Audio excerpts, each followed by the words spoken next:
And certainly looking at the storm that's moving in on us, we are waiting for an update here on day 5. We did get going with the draw at 9:30 this morning, and getting going is Maxime Huscenot as we move into heat number 11. If you're just joining us, welcome to the broadcast. The first QS 10,000 of the year unfolds. He's very keen to pull the trigger and run heats, and it was a good call for him to just hold off this morning. I'm seeing Ian Crane there getting shaken by the howling wind, and it is really blistery conditions here. It's really peachy the last couple of days, but we're going to pay a little bit of a penalty this afternoon. No one's going to get penalised, though, as Rio Inaba gets a beautiful two-turn backhand attack to show us that there are still points out in the lineup here. Get up again, takes off behind the whitewater, not an easy thing to do. Things already crumbled, but he squares off the bottom and hits that right in the perfect section and carries momentum through to this one. Lovely fin release as he goes in the tail drop. Well, beautiful backhand attack. We'll wait for the number from the panel to see where the pace is being set in this heat. Meanwhile, Maxime Huscenot, he opened up with a 6, now busy with wave number 2, little step float. Pretty broken lip there, so he'll quickly exit, recognizing that the back half of that wave is not loaded with potential. That might be the thing that gives the guys a point of difference. As we see Rio Inaba again, whitewater takeoff. Well, here he goes. Also opening with a 6. So a couple of healthy 6s on the board for Huscenot and this man, Rio Inaba. And Rio just quickly in and out of that one. So also Ian's ability. And talking of Ian's ability, it's not enough to get around that very broken section. Tough conditions there as he picks that one in the lineup. In Durban, it's been beautiful weather. And here's those lefts you speculated about. Well, let's have a look at Ian Crane, not getting a full harness of the points on that one at the Olympics, and that's the important win no matter which way, and many discussions about that over the last few seasons. And here's Rio Inaba, inside out and upside down and off a third wave. Meanwhile, been a slow start for this man here, the Brazilian, the tall former World Junior Champion Lucas Silveira at work here in Ballito. And we're down to 20 minutes to go in the heat just like that. So 1/3. That coastal low, back to the story in the mid-80s, blew the lineup apart. Curran couldn't find a thing at the time, and Oki would take the win off him. So just a reference to understanding the conditions and the wind. But, even with this really blustery day for day 5 here at the first QS 10,000, the difference is here we have seen a fair playing field.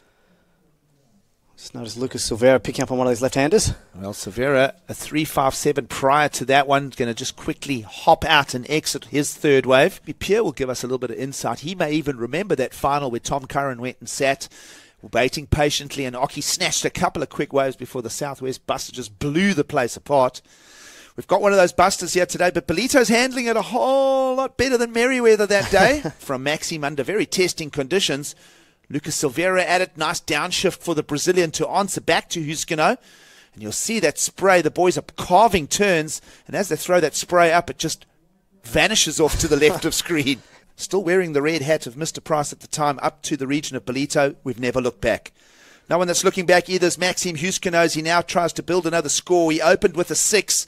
Now finally getting something meaty for us again is the man out of Huscenot, France. And a nice contribution. Well, here your request met. 5.5. Little hand drag to make sure he got himself up there. Lovely flat out hit.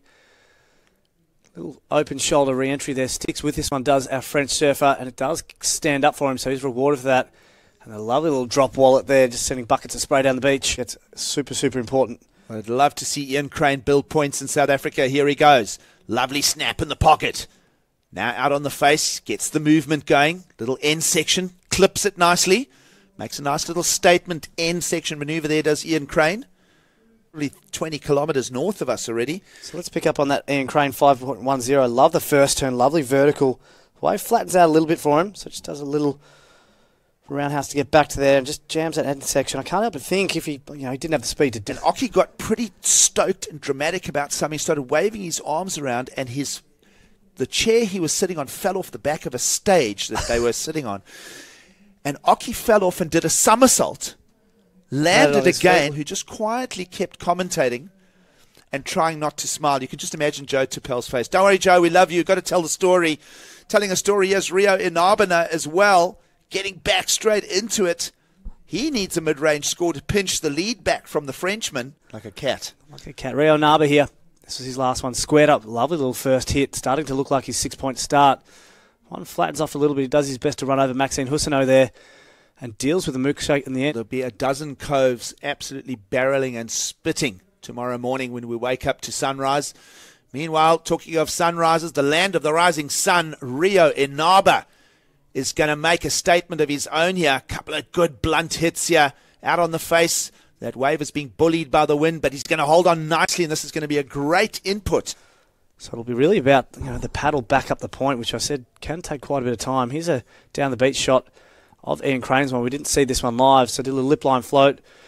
A little hook in the pocket there, another one to support it, and just a kick out. Can't help but feel he'd be pretty puffed after that one, he'd be pretty tired. There's a lot of compression extension as he tried to get up into that lip numerous times. Well, split peak. Let's stick with Lucas Silveira going into one of those rare lefts into the wind. We said that this is where the points could come.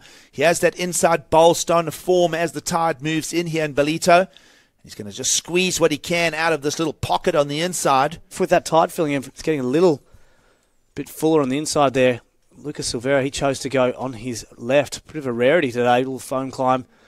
And this one does stand up for him as he jams that one in the pocket. Just again fading out a little bit on the inside, but he sticks with it nonetheless. Under 5 minutes to go here. Meanwhile, Rio Inaba still owed that score. We're speculating a good one. We'll try and bring that replay to you. Meanwhile, Maxime Huscenot is going to jump back into it. Uses the priority for a big slam. The tall Frenchman, again, looking very sparky again. We've said a number of surfers have been doing a lot of hard work in the off-season before this first QS 10,000. We feel that Maxime Huscenot is one of those. As he jabs away here, obviously inspired like fellow countrymen like Jürgen Kuzenet. And it might be a similar story. No replacement score for Maxime's last wave, as you just see him looking for a left-hander on the inside bowl. Well, Ian Crane in the red. The O'Neill camp will no doubt be sitting there noticing that P next to his name. He's got just over 60 seconds remaining. Is there a last roll of the dice for Ian Crane? Well, what there is a victory lap for Maxime Huscenot. Well, Maxime just looks over his shoulder. The talented Californian is not going to find a 6.4 in the lineup here. And just like that, Rio Inaba and Maxime Huscenot will join to be part of the remaining 24 here in Ballito.